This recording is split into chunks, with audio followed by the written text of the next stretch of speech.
What's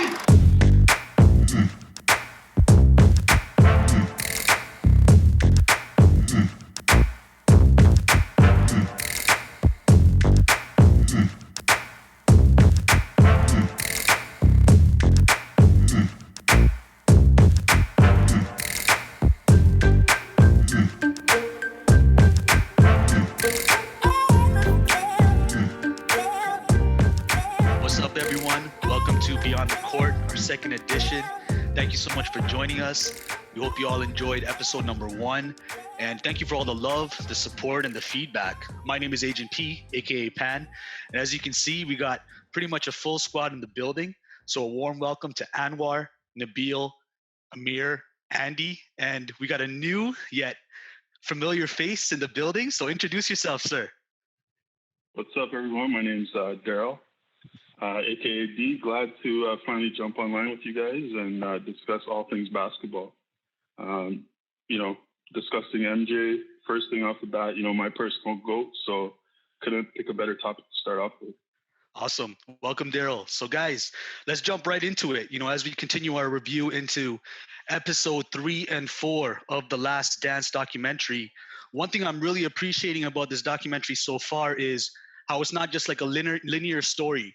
You see different historical backgrounds, different characters coming to the forefront, and you're kind of seeing kind of like a present time at the time of 97, 98 and the championship runs, and even going back into their history in terms of their upbringing and what they endured.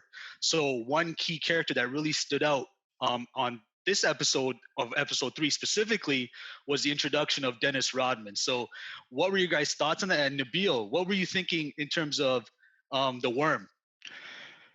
To be honest, man, I didn't know what to expect. I mean, we just saw the worm, like, on TV, like the guy wearing dresses in the show. But the one thing that I took from it is his intelligence on the court and just his ritual and in a sense of studying the game before he would, take a step on it. It starts off from his, I think, high school or college time. The one thing that he, I think, understood is his role. Like, he wasn't the most offensively gifted, but he knew defensively he could own the show.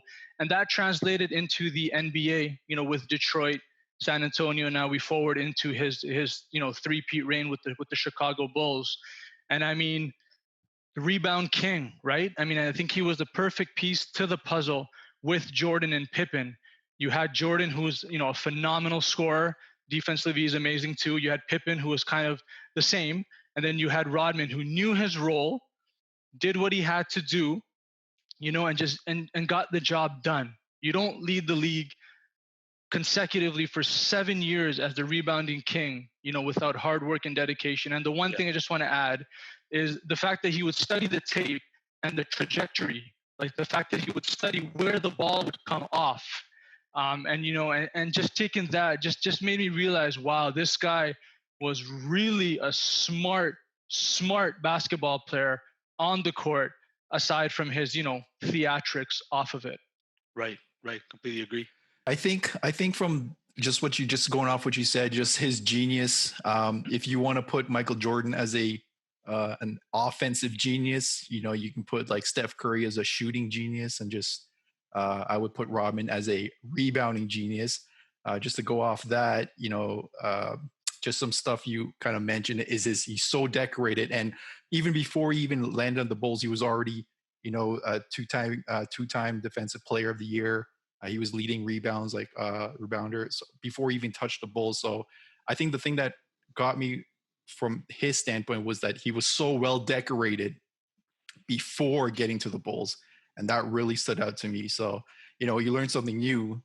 You don't really remember, or at least I didn't remember Rodman as much as from the Pistons days, but definitely from the Bulls days, I do remember him. Yeah, I agree, man. I witnessed the MJ run. Rodman was played a pivotal role in that. No one could deny that. Just undeniable, right? Like Nabil and Andy both touched on it. Just a genius defensively. To 14 rebounds a game. He's 6'9", and that at that time that league was still a big man's league.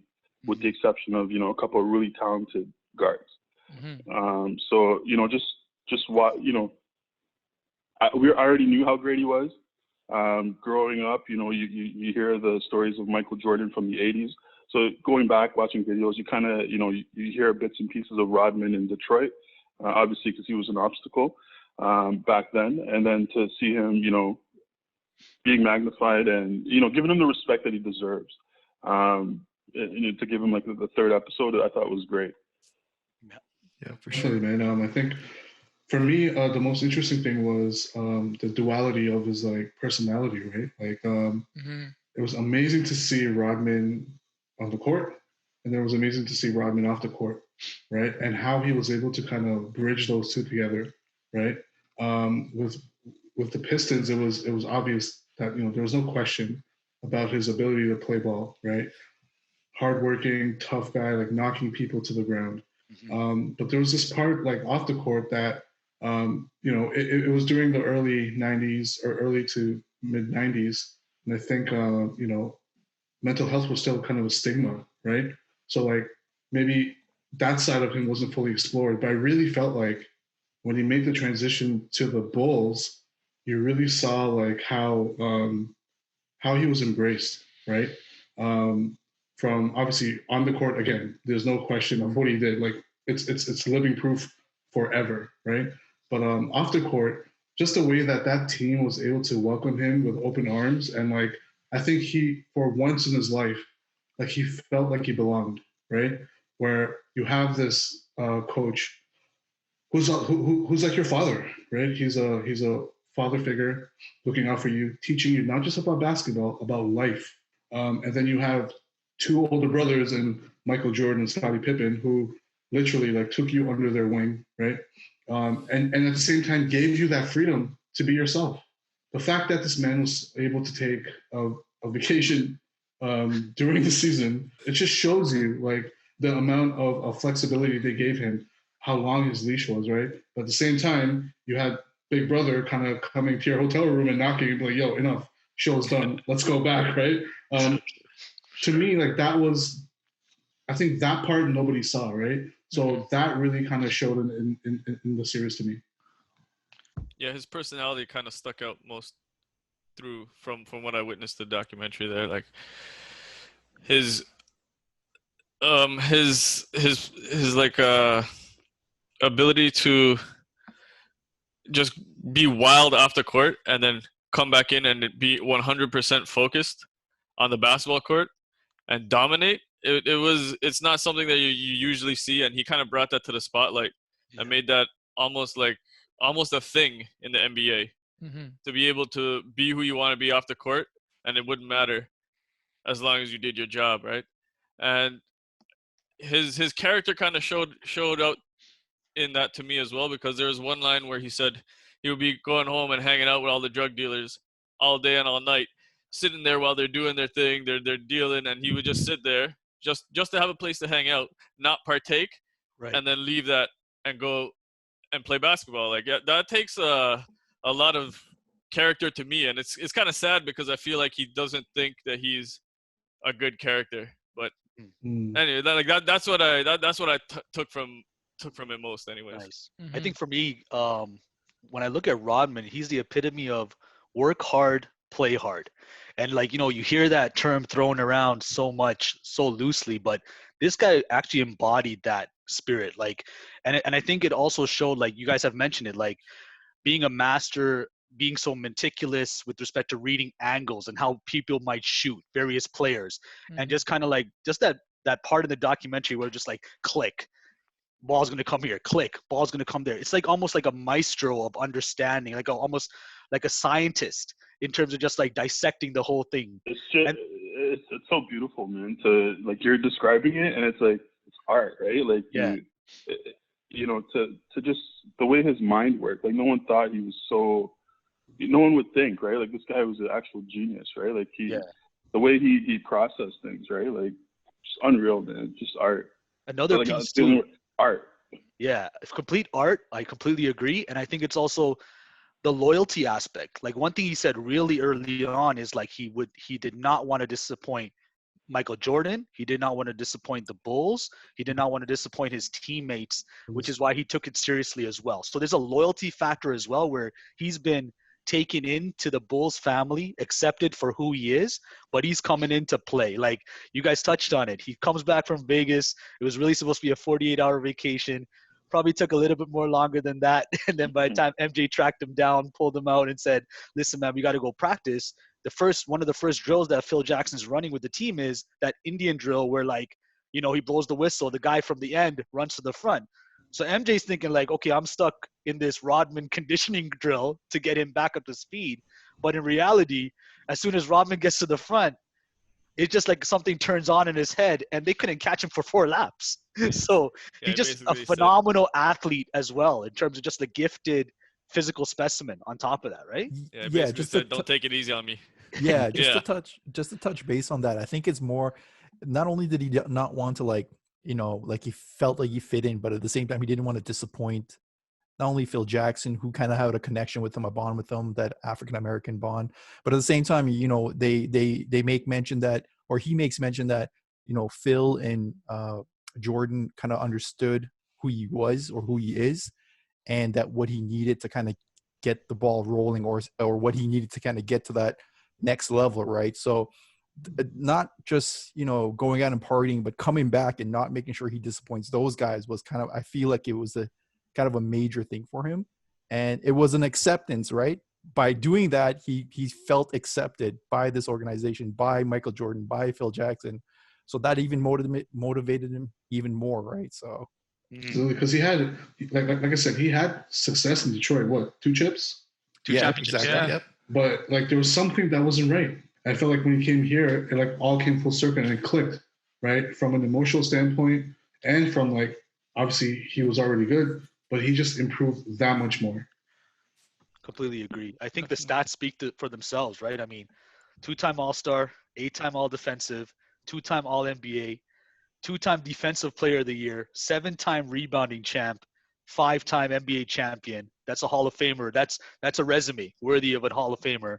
And then the 3 years that he's with the Bulls, ages 34, 35, and 36, 199 games with the Bulls, 5 points, 15 rebounds, 3 assists are his average. Like, he just was the epitome of that role player who just embraced his role and didn't try to do any more than what he was asked to do. Exactly. Well, I mean, that they even mentioned that in the documentary, right, where David Aldridge, who's been covering the NBA for like 30 plus years, said he thinks that Rodman is probably the best defensive player ever. And you guys can correct me if I'm wrong, but even Jordan, moving on in the episode, had said that I think Rodman was the smartest teammate he's played with. Yeah. And to have that confidence and camaraderie, I think to a certain extent that's why they kind of let the Worm do what he did off the court. And like you mentioned, Pan, like, work hard, play hard. You knew when he came on the court, he was going to lock down the mailman, the rain man. He was going to do his job and give you 15 plus boards, even if he didn't score a basket. And I think that's what, Pippen and Jordan appreciated. And that's why they kind of had a loose string with him and kind of let him do what he did off the court. And he did what he did on the court. And like you said, the resume built itself, and that's why he's a Hall of Famer. Yeah. Chuck Daly called him a coach's dream. Like, that's not more to say, really. Yeah. Shows up with his lunch pail, right? That's the definition of that. Hard hat, yeah. Definitely. And that the Hall of Fame speech, man, like I know it's not in here, but I'm sure everybody's seen it. Mm-hmm. That just brought it all out there, right? Like, he just recapped his career in such a beautiful fashion, touched on everybody that was so important to him in his life, brought it back full circle, the praise of MJ and Pippen and Phil Jackson as a father figure, right? He says, I wouldn't be standing here if it wasn't for Phil Jackson, right? Yeah. It's just an amazing character all around, man. Just outstanding. So, we've talked about Rodman with respect to his early inclusion as we're looking through episode 3, but another key character that comes to the forefront is Phil Jackson. Mm-hmm. But, it really touches on Phil Jackson now becoming the Bulls coach as well, kind of like a historical background. And it also speaks to the journey that now the Bulls were taking in order to get to greatness and start winning championships. Because we saw initially under Doug Collins, I mean, Michael Jordan was really hitting on those individual accolades. Like, Doug Tollins mentioned it. Like basically every major award MJ won in a single season, but that wasn't translating to playoff success. So what were you guys thinking? What were you guys thoughts when you kind of see the transition and the evolution of Michael Jordan as the player alongside now the journey and the drive of the Bulls as they also make this head coaching change and insert Phil Jackson as the main guy? To me, it's like through defeat comes triumph. I think that was a huge kind of a theme for me. After years of getting knocked down, literally thrown around the court, tossed around like kids, and kind of finally like this is it, right? This is never going to happen again. To me, it was amazing to see that. Like we see a lot of parallels between like that Chicago Bulls team and many other teams in our current era. But there was just something about that, like it really, really was inspiring to watch. Where it's like, all right, you know what? Things have to change. We need a different direction. It's going to be a tough summer. It's going to be a lot of change, physically and mentally. So for me, it was all about kind of seeing that transition from being the underdog and always getting knocked off your stool to like kind of like, you know what? I'm putting my foot down now, right? So yeah, that was my take on that kind of whole situation there. Yeah, it's from my perspective, I kind of saw it as, I in the history of Jordan, when you look back at just from kind of I want to say viewership point of view, you always saw him as a hard kind of teammate. He always pushed his teammate, and you always ask yourself, like, why does he yell at his teammates like that? Why is he so tough on them for making mistakes? But this is what it takes. It takes that kind of hardship to get to a championship level or a championship caliber team. The thing that stood out to me the most was when he said, in the off season, I'm going to get my teammates to work hard. I'm going to, expect perfection from them is kind of the phrase they used. So, as a good leader, you kind of lead by example. So if he's in the gym, he expects everybody to be in the gym. If he's shooting at practice, he wants everybody there. If somebody makes a mistake, he's going to hold them accountable for that. So, and then he holds himself accountable when he makes mistakes too. So I think that's the key thing. When I looked at it, I should say, you always looked at, this guy's, he's being so hard on his teammates. Why would he be yelling at them on the sidelines and stuff like that? But this is the reason to get to that next level. You have to do these things. And those guys, understood that. And that's why it became more of a team goal rather than Michael Jordan's goal, right? Yeah, and sorry, I'll just say one more thing before I let you guys chime in. I think the whole losing to Detroit was not just a wake up call for the team. I think it was a wake up call for Michael Jordan, right? Right. Like the ball, as we know, stuck to his hand. That was the game plan. Give the ball to Mike. And it wasn't working. So it was a good lesson, not just for the team, but I think in MJ's head, it clicked like this system is not going to work. So something has to change. I just think him realizing he has to get credit for also realizing doing the same thing over and over and it not working and being able to make that switch and embrace, Phil Jackson and his philosophies and, playing, adapting that triangle offense and really just embracing a different approach. Yeah, the individual accolades are good, right? They're great. But at the end of the day, if you're not an NBA champion, right, a lot of times you get forgotten.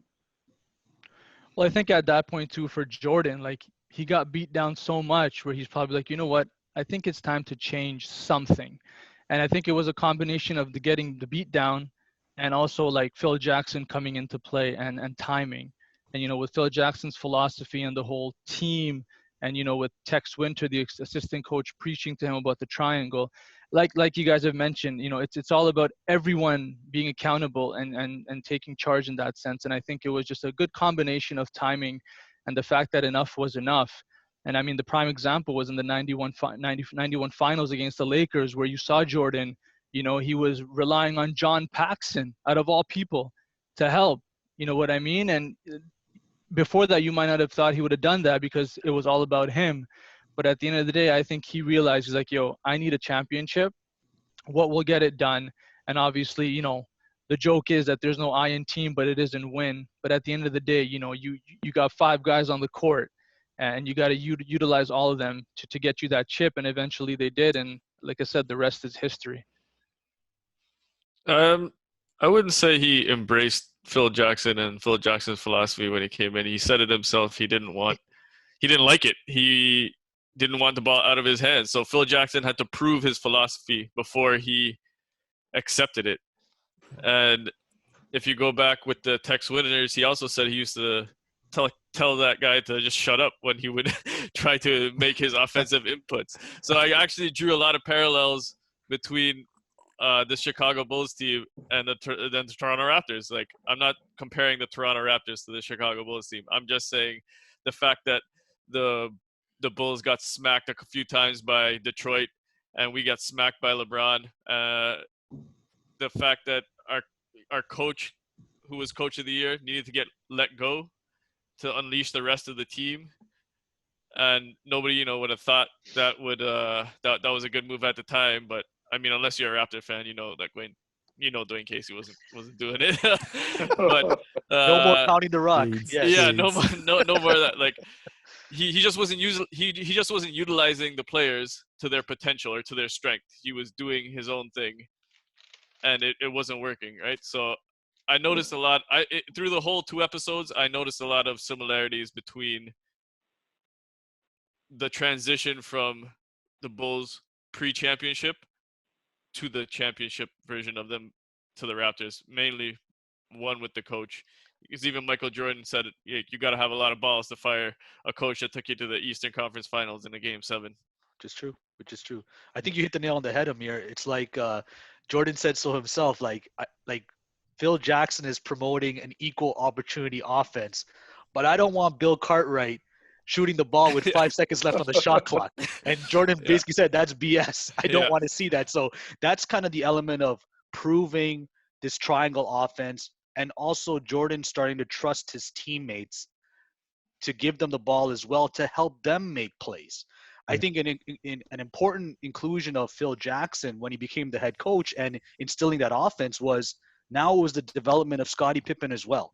You see Scottie Pippen now becoming that number 2, the clear number 2, and now in today's NBA, that point forward, right? Kind of the guy who can handle the ball and bring it up as a bigger forward and create plays and set up things. So I think Phil Jackson really opened up the doors of that offense, and it really instilled confidence in the rest of the team, where they're just like, they weren't just watching MJ do his thing. Like, it's kind of just like ball playing watching. to MJ's strength. You're also playing to Scottie's strength. You're playing to Horace Grant's strength. You're playing to BJ. Like, you have a system that complements those players instead of just, here you go, Mike, MJ. take it home.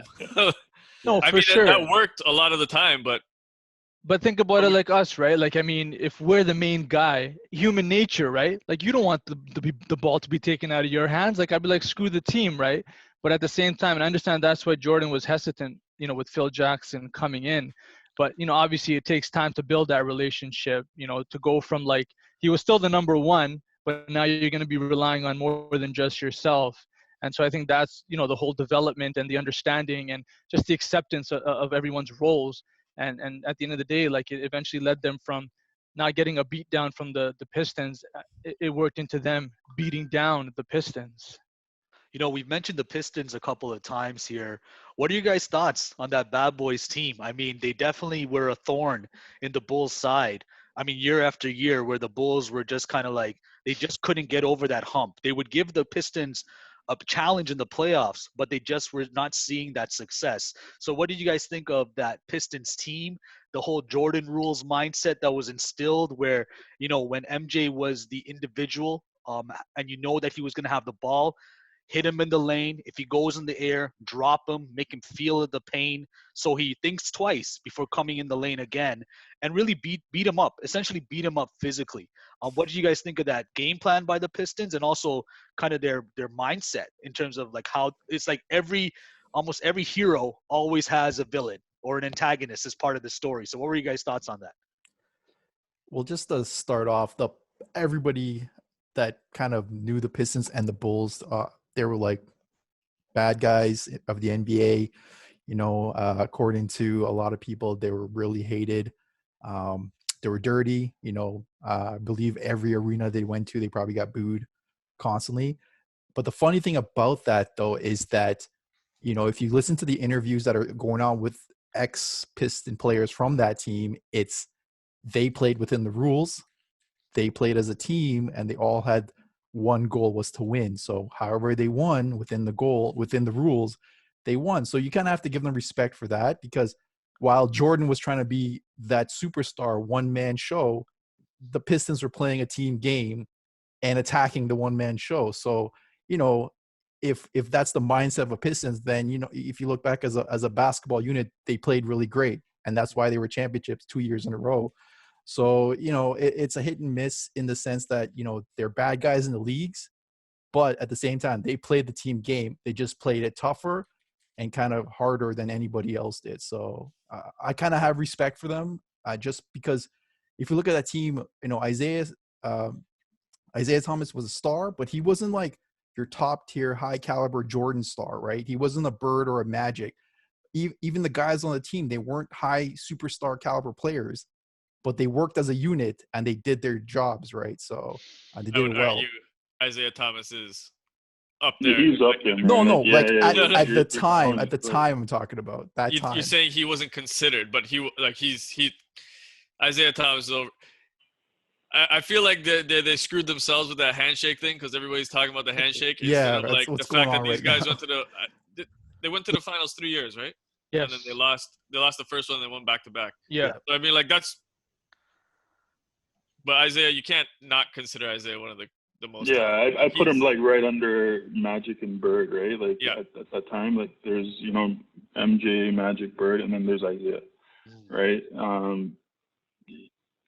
It's you know, just thinking about, you know, he's what, 6 feet tall at most, right? So you know, for him to have the impact that he had in the league, you know, what was he averaging? 20-something points, X amount of assists. Like it takes some skill, right? So he's, you know, when you think about some of the greatest point guards ever, you think of Isaiah Thomas. Also, just his toughness. Like, I think the amount of injuries he played through in the one championship against the Lakers, I think he played through a sprained knee, like a dislocated knee or something stupid like that. I can't remember exactly, but that entire team was tough, and they screwed themselves, I think, with that one moment. Like, everybody erases. That's their lasting legacy. Yeah, handshake, right? Yeah. You know what? But like Andy said, though, like, I mean, they were built as a team, right? They didn't have like a superstar, mind you. They were built like Isaiah, Joe Dumars, and whatnot. And like, why? What's the saying? Like, why fix it if it's not broken, right? Like, they were the bad boys. That's how they played. You know what I mean? And then that's what made them get through to 3, you know, finals, win 2 of the 3. You know, and like Amir, you know, you touched on it. Like, unfortunately, in this documentary, the way it ends is that handshake issue and them getting swept. So you look at it kind of in a negative. But, you know, thinking about the 80s, you know, it was like Lakers, Celtics, and Pistons. Yep. That was their decade. So, I mean, you can't knock the team for doing what they did. But unfortunately, in the documentary, the highlight and the fact that, you know, Michael Jordan doesn't have the most love for Isaiah Thomas. So that kind of was, you know, shown there too. So, I mean, I actually watched a little interview with him, and he responded to that video, to the documentary, and he was trying to like backtrack it a little bit. He was just saying how he didn't really think that it was a big deal, and he would go hug it out now. I'm like, I wish he wouldn't even say that. Just be like, nah, I don't give a shit. Like, to his defense, though, we did what we did. That's what we were. The end. Yeah, like, you don't need to go backtrack that stuff. You did it, and that was who you were. Okay, this is 30 years ago. NBA, like, don't you miss that competitive edge? I do. I hate this buddy stuff, right? And like, that's why I didn't like him backtracking. I'm like, come on, man. You guys were like smashing mans out of the court, doing career-ending injury stuff, and then you're gonna bring up some comments that these guys made as your justification. Like, stop trying to make excuses. Just, that's who we were. We hit people. We won championships like that. Too bad. Isaiah Thomas was answering as if he was playing from this era. He was like buddy, like playing in this era. Yeah, but mind you, he played in the 80s. Trying to get along with everybody, right? So yeah, but just to come back to the handshake thing, they said it. They kind of mentioned it, but it was the reason they felt it was justified was because they got treated the same way when the Celtics lost to them, When they lost right? to their big The brothers, right? they're Celtics used walked to. off without shaking hands, Yeah. right? Only Kevin McHale was the only one that kind of stayed, and he didn't really want to shake hands. He just kind of got caught up shaking hands, right? But I think it went back to the previous year when the Pistons, beat the Bulls. Yeah. They still shook their hands, right? So I think for Right, Jordan right. and the Bulls, it was all about sportsmanship. So- Mind you, it wasn't a buddy era, but there was still a bit of that sportsmanship. So I think that's where, Jordan and the Bulls, their fire kind of came from, where it's like, yo, last year you dealt with us, we still shook your hands. Like, just because you got swept in every game, we beat you double digits. I was just gonna say, like, they got beat. Like, they didn't just lose. Like, they, losing by 20 in that elimination game, right? Like, it was a beatdown.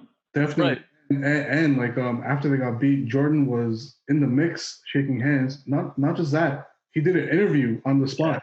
But just for the record, not all the Pistons walked off. You guys, it's just because John Sally. I watched an interview with John Sally just recently. John Sally was like, he asked, He's yo, out there doing it. 4-time NBA champion. You can't give the man up. But John Sally said that he asked the coach to go back into the game, so he didn't look like he had to walk off, right? So the guys who stayed on the court actually shook hands with Jordan and team, right? So John Sally should have played in today's NBA. Oh, okay. So I remember Isaiah said that he had read that Jordan said that the Pistons were not proper NBA champions, that they weren't worthy of the championship. Exactly. And that's why he didn't shake their hands. I'm like, no, man, you guys didn't shake their hands because you're body checking man's midair and pushing them, like doing some real undercutting and dangerous stuff. Like, I think the main person to blame is Bill Lambier. Isn't he he's the one who said don't shake the hand. So he's exactly. That. He was the guy, man. So exactly. So I wish that he would just be like, that's who we were. We didn't shake their hands. Too bad. Like, if they're still bitter about it, what are you gonna do? But I will say though, like, it's really refreshing to see such a rivalry that burns deep even to this day. Like, we are talking 20 years later, and the fire that you see in MJ's eyes when he speaks 30. about the Pistons, or 30 years later, Either like, when they gave him the video, bro, like when they gave him the video, right? Like, you could see him, he's like, I'm not watching this, right? Yeah, Like, exactly. He's like, you can't tell me any different. That guy's still gonna be what I think he is in terms of how he carried himself and that team, right? So I think the D's earlier point, like, I have to agree. I miss that in today's NBA. I mean, we have seen teams team up. We have seen guys team up with other stars, and, like, not to say that guys didn't have stars alongside them back in the day, but I just seem it's so much more blatant now, where there aren't clear lines drawn, and it's a much more friendly league, in terms of getting people onto your teams and things like that. I think the reason for that is just because there's so many media outlets now, right? You can't blow your nose and not have somebody catch you doing it, right? That's the thing right now. So imagine, like, those Pistons, and we have, like, social media the way it is, and all these media outlets that can just snap a picture, record a video, do whatever they want to, and then post that. They're kind of I want to say what is it? Their personalities kind of would be kind of shot down every time they stepped in public, even though just from TV ratings they would have that. But just in general, look, Isaiah Thomas even said that he paid his dues for that handshake fiasco, right? So right. I'm thinking, like, financially, what might have happened with that, right? So just that little kind of dirty image on them, it would have been blown up, or even bigger in this day and age. And that's why most players are always so, nice on the court. Like a guy like LeBron James, he doesn't have a dirty image anywhere because he's trying to promote his brand nonstop to everywhere. So he has to play that game. He's shaking his head. Personal. No comment. It's about personal brand versus the team brand. Right. Yeah. Like, and I think even fans, like, he's not here right now, but our friend John, it's all about the fan. It's all about the player, right? So wherever the player goes, I'm going to follow, right? And it's unfortunately just a different type of basketball brand that we're in right now. But I think overall too, like, the league itself has changed, right? Like you're talking about different rules, like the hand check rules, right? Like you can't even like breathe on somebody without it being called a foul. King. So I mean, you got to give the league has changed too, right? I mean, and that's why the game has changed. In the 80s, 90s, it was a big man league. Now it's all about 3-pointers. Like you got Positionless. these 7-footers shooting threes all day. So I mean, the league itself has changed, and I mean whether the softness has come with that transition, that can be debated in another episode. But I mean, that's just the way the league has gone, unfortunately. But can you imagine putting the Bad Boy Pistons or the Bulls into this era? Every The game. entire team He gets falls out, suspended right? tomorrow. Like- Yeah, like the kind of fouls that they were doing, man, that's flagrant twos immediately. Like not even Yeah. ejected. But to say that the league's gotten soft, like it's a give and take. Because if you had the same rules as we did back then, you would have no Steph Curry. Like there's no way he would have been able to play back then. Like you're replacing the physicality with like higher skill level, I think. And so it's a give and take. Or you have Steph Curry get beat up and then he hits the weights and comes back 15 pounds stronger with muscle and no shot. tries to level up and maybe no shot, right? But I think what's interesting about Isaiah though, and Andy made the point that he's been penalized to this day with respect to that handshake and even being left off the dream team. I know that's the biggest hurt. That's the biggest hurt deeply right hurts there. him. That deeply hurts him for sure. So, in a way, I feel that he's paid the price. I mean, you can play as many documentaries now until the end of time, and all they'll focus on is how they didn't do the handshake and they walked off the court after a sweep. But one thing I was thinking about, I wanted to throw out a question to you guys was, MJ to this day is still upset about the Pistons, and he doesn't want to hear otherwise about that handshake. Do you guys low-key feel that, maybe that Michael wanted their respect because it was year after year after year that they punked the Bulls, knocked them down, beat them up. Each year, Jordan and the Bulls stayed, shook hands, showed great sportsmanship.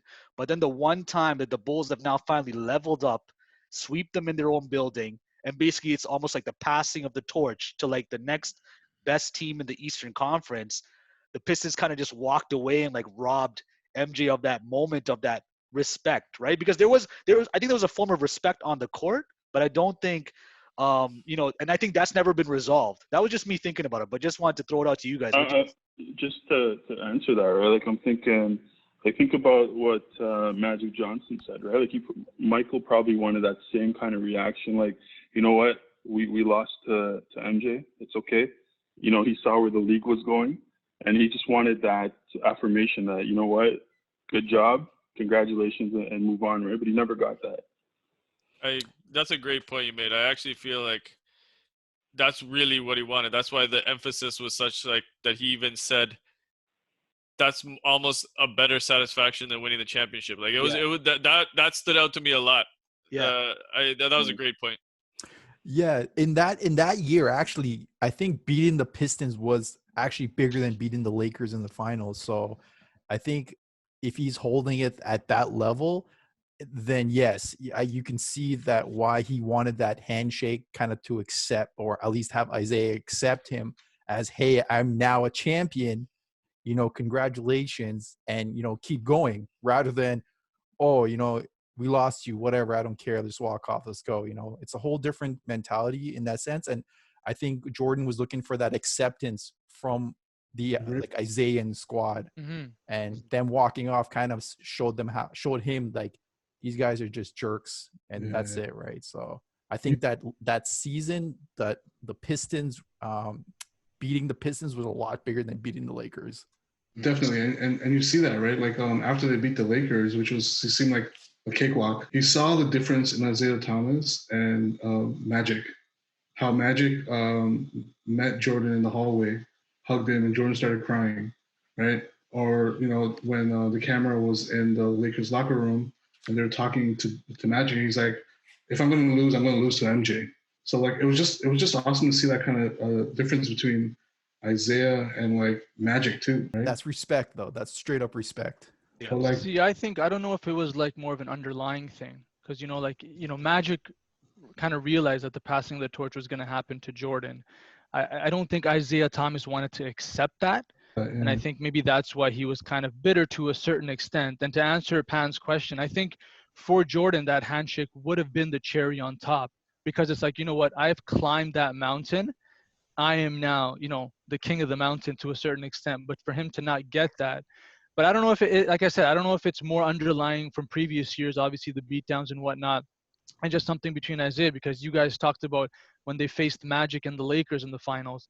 Mhm. Magic clearly said in a post game interview when they lost, "I'd rather lose to Jordan. Like, that's the guy. If you lose, you want to lose to him." So there was that respect, which I don't think was there, from Thomas specifically, and the Pistons. I think a detriment for the Pistons was that they have this lifetime chip on their shoulder, which didn't give them the chance to, kind of what Nabil just said, openly accept that passing of the torch to Michael Jordan as that team, that Bulls that are going to dominate the Eastern Conference going forward.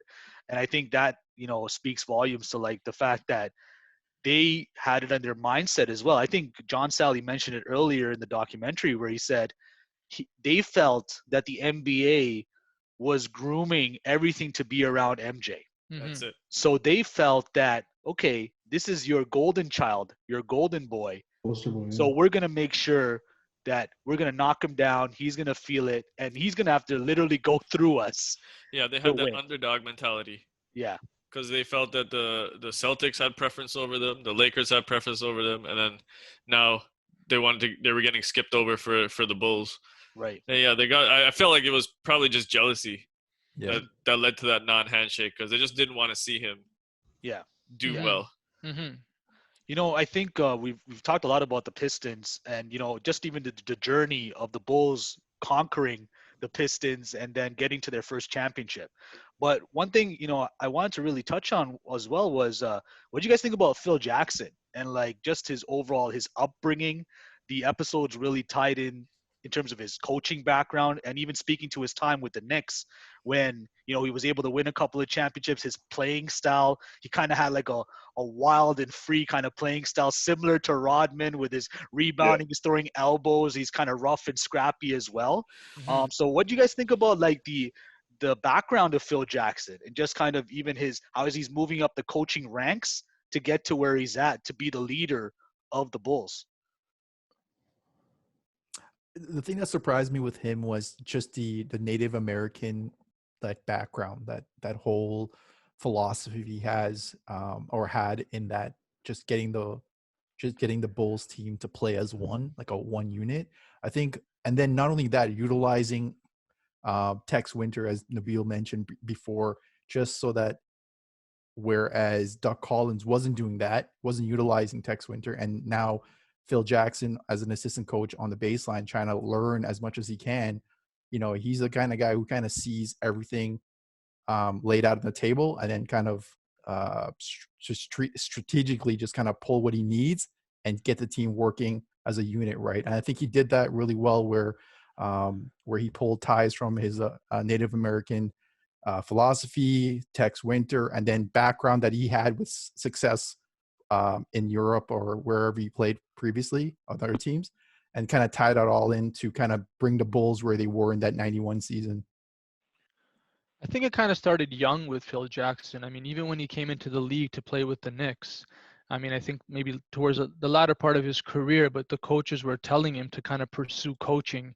And that's when he went down south, I believe, to Puerto Rico, where there was, it wasn't the nicest areas, and I think that just kind of groomed him more. And I mean, fast forwarding now to the 90s where he is, I mean, I think he was just a gift. He just had that mindset, and that zenness that Andy was alluding to, just kind of added to, like, his philosophies and whatnot. And the fact that he was able to cascade down to his teams, and they accept that, I mean, that's why it made him the coach that he is. And I personally think one of the greatest coaches of all time, in my opinion. Yeah, I think it spoke volumes how he was able to connect with players, different types of players. Like, that relationship with Rodman is amazing. And the fact that they even bonded over, I think Rodman had said he had a pendant or a necklace from a tribe. Right. And basically Phil Jackson bonded with him and said, like, hey, you are known as, I forgot what the term was, but like kind of almost like a backwards walking member of this tribe, but you're still A accepted freak. into the tribe, right? Essentially, right? As much Oh, as he was right. Yeah, yeah, different, yeah. he's accepted, right? So I thought like Phil had a great ability to connect with different players, different styles. We see it even when he transitions over to the Lakers later on as well. And to Nabil's earlier point, I mean, he won. Like his win-loss record, guys, 1,155 wins, 485 losses. Jackson and the Bulls made the playoffs every single year, and Phil Jackson has never had a losing season in 20 years. So That's just sheer Wow. dominance. Well, what is he? 11 chips as a coach and 2 as a player? yeah. Yeah. Just a I mean, consummate professional winner, right? he's Just got What's winning. the what's the GM ranking on that though? I'm just kidding. Well, we'll leave that. This is just a straight about head coach. We're not talking about his GM. Nobody Right. can save the Knicks, bro. Nobody. Hey, look at the way Michael owns the We the love you, Hornets, New York. right? We love you. I mean, MJ was but you amazing know on it's the true, court. New York. Come on, like. MJ is good on the court, but he's not a good executive. I mean, True. let's Yeah, that's true. like there's different successes that we see there. So no, I thought it was really interesting with the humble upbringings, and I think Amir made a good parallel with the Raptors. And I was thinking about this humble beginnings. Nick Nurse, for example, I'm not comparing him to Phil Jackson, so don't take me wrong, but I think in terms of like Nick Nurse coaching background, coaching in the G League, coaching in the UK in lower level basketball, and now he's coaching and he has coached an NBA champion. And I think, just even seeing like the equal opportunity offense, I think Nick Nurse, if he hasn't said so openly himself, I think he watches a lot of Phil Jackson tape in terms of how to connect with different players, personalities, and how to essentially that's the standard of coaching, the GOAT coaching tree. So I think it's pretty interesting, and I'm actually thankful that the Raptors have such a coach right now to help lead them into the future and the years to come. Mm-hmm. So Phil Jackson, for when I saw all the things that he went through, I just looked at it as he was a player that understood the duties of the regular or the other players, right? And that's why when he was a coach, he could easily see the value of those other players and implement a system for them, not just the superstars. So it was just really cool to see his background. I didn't know too much about him pre-Bulls, so it was just cool for me to see that. Funny enough, Jerry Krause was the one who eyed Phil Jackson and Yep. brought him in and kind of had him groomed. So that dynamic still is seeping into the documentary 4 episodes in, where it's kind of like a Jekyll and Hyde. Like this guy will do great things and build a great team, put in the right coach, have the right vision. But then, as we see towards the tail end of the episode, once Yeah, I again, was about to say. the bombshell is dropped. Like, Phil's not coming back, and MJ, we'd love to have you back, but get used to having a new coach. So it's just like it's almost this villain that's still seeping in the background, He's ready to Messiah tear the gone whole thing wrong. down. So it's pretty interesting as a whole. I don't want to lose sight of this, guys. One last thing was we talked about the journey of the Bulls to finally get to that championship. How did you guys feel about just the amount of emotion that MJ showed after winning that first championship? Just the way that he held the trophy and just the tears flowing down his eyes. What were your guys' thoughts and feelings on that in terms of finally getting to the top of the mountain? I just felt like you've seen that clip before. Just to see what it took to get to that point, it gave me chills. And then to see his dad there, just that raw emotion for me, it gave me chills, man. Like you just saw like unfiltered, pure emotion of a person who is so dedicated to winning, right? And when he finally achieves that kind of goal, you just see this like outburst of emotion. And the crazy thing is, it didn't stop there. It's like, oh, I won one, I'm going to stop. It was fuel, like to keep going, to kind of make the fire even wilder, right? Like it just to me like it was unreal, man. Like that to me was like the highlight of both episodes. That was a climax for me. I think for me, it kind of made me realize, and I'm sure people who watched it were like, Michael Jordan is actually human. like this guy, you know, he actually has emotion. Like, you know, he's not just a quote unquote robot. You know what I mean? So I think just to see that raw emotion of him holding it, you know, it's like as if he was climbing that mountain and he finally got to the top. So for me, my takeaway was just the fact that after all those, like Anwar said, 7 years of hard work, getting beat down, you know, lifting weights, you know, finally to be at the top of the mountain, you know, holding that trophy. That's what everyone plays for, right? But for me, like I said, it's just the fact that, you know, this guy on the court was like a god for a lot of people. But the fact that when he was holding that trophy crying, this guy was actually a human. And that kind of put it, you know, down a level to realize that this guy, you know, he was just a regular guy, to a certain extent, but, you know, that at the end of the day, he was human. So, guys, I think we're probably at the tail end of our episode today. We'll start prepping for episode 5 and 6. I think some of the trailers are speaking to the Air Jordan brand and the brand of MJ now really building, and they're gonna start speaking about that as well. So it'll be interesting for us to dissect that in the future as well. So that concludes our episode today in terms of Beyond the Court. Don't forget to hit the like button, subscribe, check us out on Instagram as well, Beyond the Court _podcast. We're also on multiple podcast forms as well, so check the links as well below. And we thank you guys for joining us. So take care, stay safe, and be blessed. All right, have a good night, guys. Take care, guys. Peace.